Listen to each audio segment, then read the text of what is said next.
Good morning. Time to make the coffee.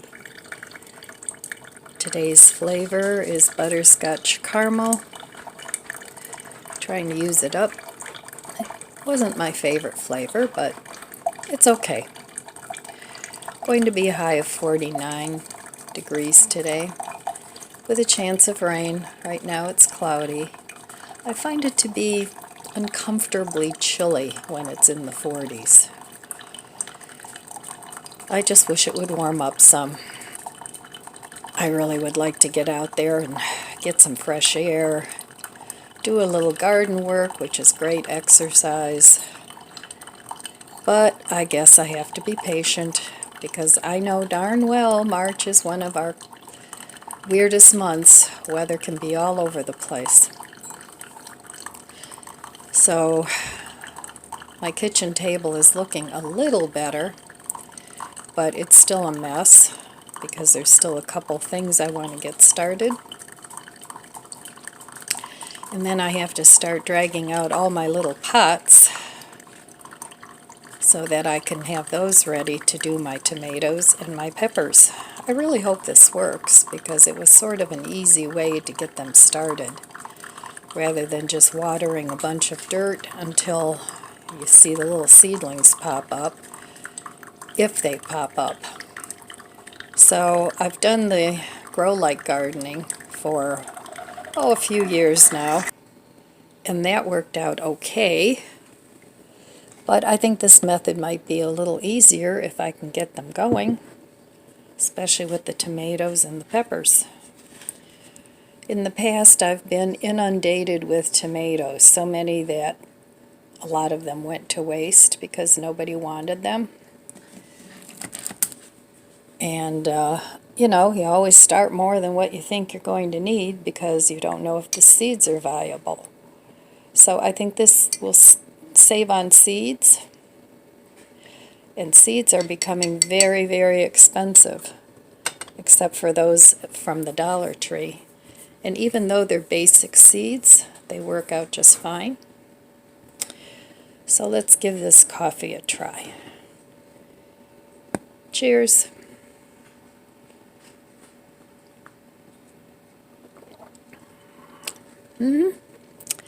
That's pretty good. I guess if you put enough chocolate creamer, any coffee's got a good taste.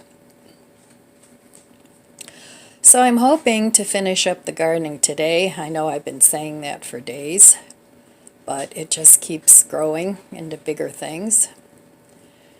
But it's too early to start the squashes and the cucumbers, so I'll start those later. And the nice thing about this gardening is even if your tomatoes and peppers are small, I think as long as it's not too cold out, at least you can set them outside. So my goal is not to have more than, maybe 6 or 7 tomato plants. But I asked my computer friend here, who shall remain nameless, how many tomatoes I could plant in a 10-gallon tote. And her response was, "You can plant 4 tomato plants in that thing." It's like, what? Oh my, sometimes it is humorous. So anyway, I got to concentrate a little bit more on my budget book. And I really also need to do the end of the month ciphering to see how I did. Part of me doesn't want to know and part of me wants to know. So I'm still trying to cook down my freezer. Not that I never buy anything because I do like to try new things. But I'm kind of in the easy cooking mode. Too much other stuff going on. So alright, I'm going to drink my coffee, take a look at my budget book. My starter still is doing nothing. And yeah, I think the problem is it's not warm enough. But my oven has all my, well, not all, but a lot of my baking utensils stored in there. And I'm not taking all that out, just to warm up my starter. So I'll carry on. Well, good morning. I'm sitting here at my kitchen table, my favorite place in the house, and I'm putting together my garden book, which I update every year. And I'm just putting dividers into all my notes. I had these in a spiral notebook, and it just wasn't working out because I just kept writing notes and writing notes. So I'm just trying to organize these a little bit, and so I just want to put some dividers in there. So part of this, a big part of this, is companion planting, and I also have this handy dandy chart from One Creative Mommy that I printed off, which is very helpful. But I find that this doesn't have all the veggies that I plant. So the ones that I do plant, if you have a red square, they can't be planted together. It's kind of, you know, you look down and you look over. So like you can't plant beans and chives together. You know, so anyway, it's a very helpful chart that I printed off. It was a free printable. So I have that in here. That's all the companion planting. And that's how I put together my garden plan. I use this, and then also I have extensive lists of, let me give an example here. Like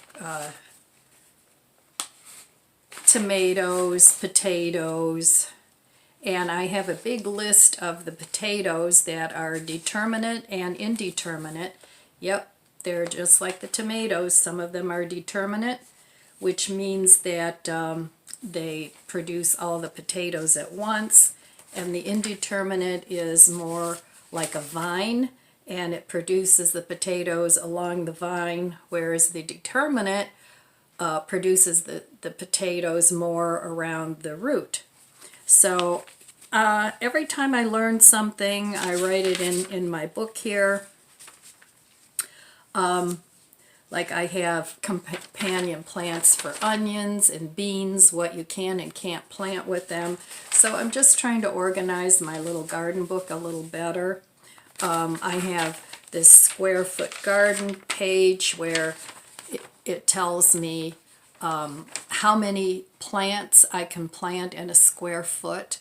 And I have the City Picker garden beds, so I think that's, I forget what the measurements are from it, but it's like at least a couple square foot each. So I'm just trying to organize that. And let's see what else interesting I have.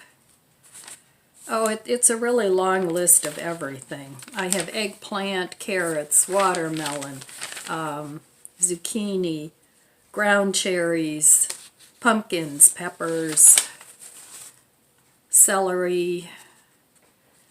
Then I also have some websites listed that were interesting. So companion planting is a good thing. Gardening is not just sticking something in the ground and boom, you know, now grow. You know, there's soil pH and there's soil temperature. I have a thing in here for optimum soil temperature. Some seedlings need heat to germinate, some seedlings don't, some need light, some need dark. It goes on and on. Like I said, it's a science experiment. So I figured at least if I organize my notes, it'll be a little easier to find what it is I need to look at. And then of course I have my garden plans in here too. And now what I'm looking for is a really pretty picture that I can put in the front of my garden book, because it has a sleeve, a clear sleeve. that I can use for that. So I was thinking maybe a garden calendar might have some nice pictures for that. And then in here it also has planting by the phases of the moon. I printed that off. So what temperatures, the temperatures of the soil, what's best for germination, and I'm always doing research. And I also ask my computer friend a lot, who shall again remain nameless, if this plant and this plant will go together, and she'll find a source and then she tells me the answer, and hopefully it's accurate. So that's my garden book, and in the back I have sleeves, plastic sleeves that I can put the seeds in. I got those online a long time ago, and you can, what I did was, now I haven't done that this year, I just have my seeds filed in a box, a plastic box. But what you can do with the sleeves is you can divide your garden book by month, and then, you know, like in March, you can put the seeds, you can put your companion planting things, and then you can put your seed packets into these dividers for that month. So that worked out okay last year. I don't know if I'm going to do that again. I'm kind of retweaking my garden book, but this is what they look like, and it's just big enough to put your seeds in. And the nice thing is you can put one in facing this way and then one facing that way. So it's a good way to organize your seeds. So that's my garden book, and we'll see how this works out. I'm not going to write in the spiral notebook anymore. What I'm going to do is just get some lined paper like you used to have in school, and I'll write all my notes on that. That way it'll be easier just to slip them into the different sections of my garden book. So I need to check my seeds, see if there's anything that needs to be planted. Probably not yet, but I do want to check them every day, because you don't want to have them get too big in the paper towels, because it's too hard to get them off the paper towel. And I want to try too to see if that happens, if I can just cut that little section of paper towel out and just put it in the ground. It would probably still keep growing, but you know, every year it's a new learning experience. You build on what you knew before, you learn new things, and it really is fun. And if you don't have the space to garden, you can start an indoor garden, which I know I've talked about but I haven't gotten to yet. I have a couple of AeroGarden knockoffs that I did grow some things in a couple years ago, and I wanted to grow things through the winter, but then I found Flash Foods, and I've been buying stuff from there, but I still have plenty of produce to eat, so I haven't bought any produce for a while.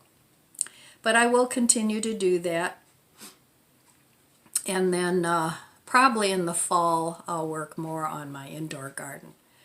So that's the gardening update for today.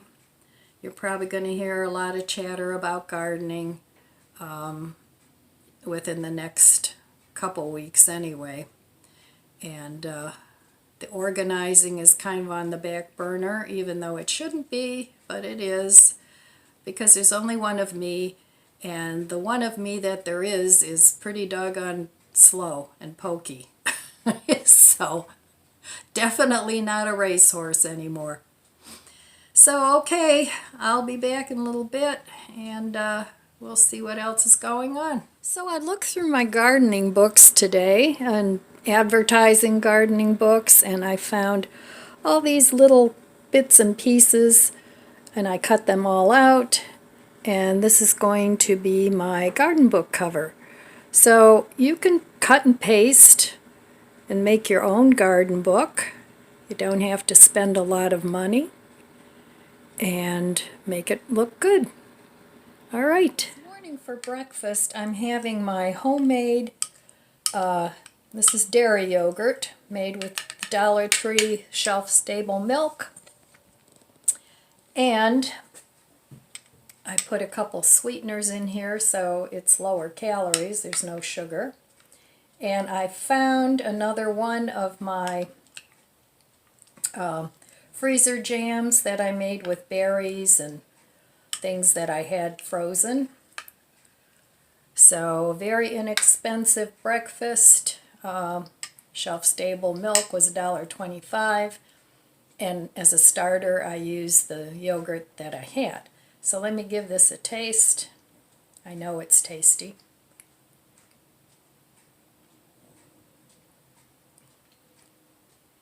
Very good. Definitely beats spending over $1 for a small yogurt. So if you haven't tried it, try making your own yogurt. I do mine in my little Kasori Instant Pot. I ferment it like, depends on how sour you like it. Anywhere from 8 to 12 hours is usually good. It gets more sour the longer you ferment it. So easy, so inexpensive. You can use soy milk, you can use dairy milk. Works out great. So I'm going to enjoy my breakfast with my coffee, and I'll be back. All right, Sunday, March 5th. I did not spend any money, so we're 3 for 2 here. I am going to have to go out at some point and get some more winter sewing containers, but I don't think that'll be today. We'll have to wait and see. It is actually sunny out today, and we're supposed to get rain tomorrow, and then it's supposed to go down into the 20s. So I think what I'm going to do is bring my containers inside for the night, leave them outside during the day, and hopefully that will help them to germinate. But we will see. All right, I'm going to make a cover for my garden book. I don't want to spend extra money on buying a garden book. I can make my own, and I'll show you that when it's done. Here are my starters. This is all-purpose flour, wheat flour, rye flour, and another all-purpose flour. I have too many things going here.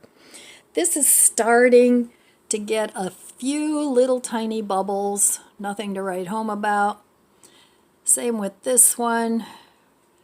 This one I just mixed together yesterday, so nothing going on there.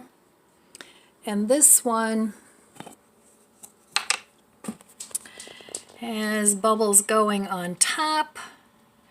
So what I'm going to do is I'm going to take a little bit of all these starters and just make one, because this rye flour is too expensive to keep adding, and from what I hear you can add any flour. And I know the reason that this is taking so long is because it's colder in my kitchen. I keep it about 68, and starters like 70 to 75. So that's what I'm going to do. I'm going to discard half of these and keep half and mix them together and see what I come up with. So the all-purpose flour seems to be doing the best, and once I get them all mixed together, that's what I'm going to feed them. Probably like half all-purpose flour and half wheat flour, at least for a while. But I'm not going to feed it any more rye flour. I'll save the rye flour for baking a loaf of bread, if it ever gets to that point. So this stuff is really thick. very, very thick, as you can see. And it is 100% hydration by weight, which means the water weight is as much as the flour. But I guess you can do this by volume too, and I had better luck doing it by volume. So I'm going to play around with it some more. It's still healthy. None of them have any mold. So I'm just going to play with it until it takes off. So I'm sure it will when the weather warms up. So that's the latest and the greatest on my starter. And another project. So a couple of my seeds that I planted just a couple days ago are starting to already germinate. They're not ready yet, but in another day or two I'll have to put them in some soil. So that's good news. The Petri dish system seems to be working. I don't know how it'll do for the tomatoes, but we'll see. All right, in this bowl I have 50 grams of wheat sourdough starter, 50 grams of the rye, and 50 grams of the all-purpose flour. Now to that I'm going to add half a cup of a mixture of wheat flour and all-purpose flour, half and half. And then I'm going to add 1/3 of a cup of filtered water, filtered warm water. And I'm going to see if that'll get it going. Like I said, it was starting to get some bubbles, but nothing to write home about. So we'll see. And I think this is day like 8. And there's still no action, but that was my fault. It was starting to get active, and then I started fooling around with the different flours and changing the hydration. So, I mean, a lot of that is my fault, but like I said, I'm trying to experiment and see what happens. I'm learning, so you can learn from my mistakes. Okay, this is a mixture, half a cup of, a 1/4 cup of all-purpose flour and a 1/4 cup of whole wheat.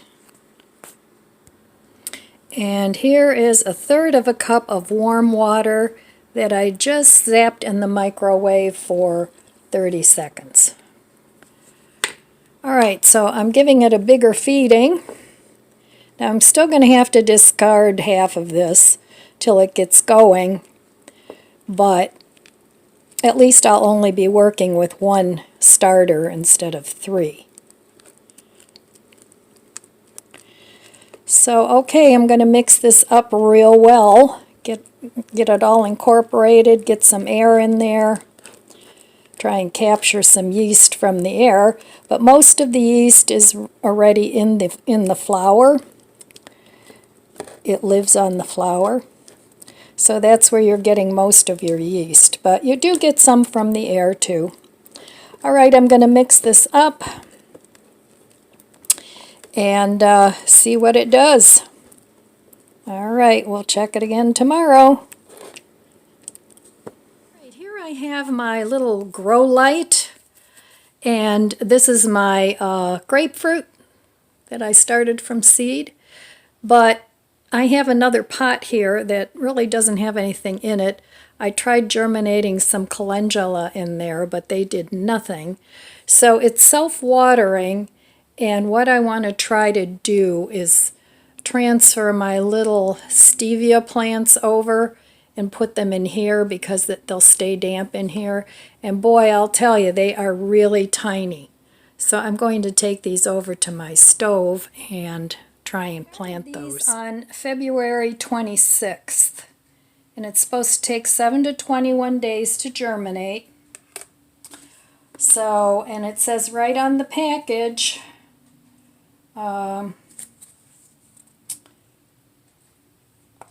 naturally low germination rate. So let's see.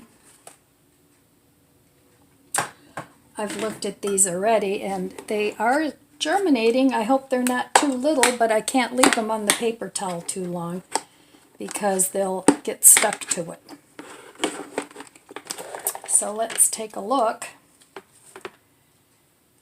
and see, and hopefully I can keep them. Alright, so I've got a little guy right here. Really, really tiny. So I'm going to stick that one right there. And I don't know if you can see those. There's one little one here. Actually, a lot of these did germinate. The ones that didn't, I'm going to put back in here. But I'm hoping that this will work and that this will stay damp enough. So it looks like 5 of them germinated. Oh my gosh, they are so little. I certainly don't want to crush them.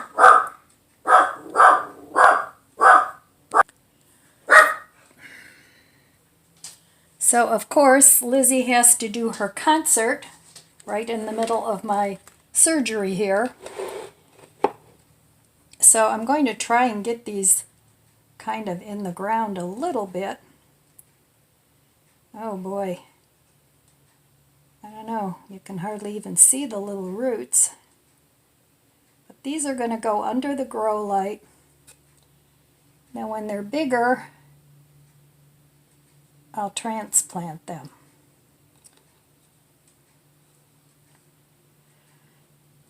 So now I know why stevia costs so much, because they're extremely hard to plant.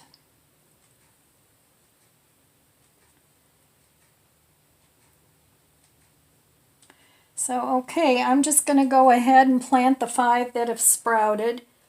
The other few, I'm going to just spray the paper towel again and see what happens. And then these are going under the grow light.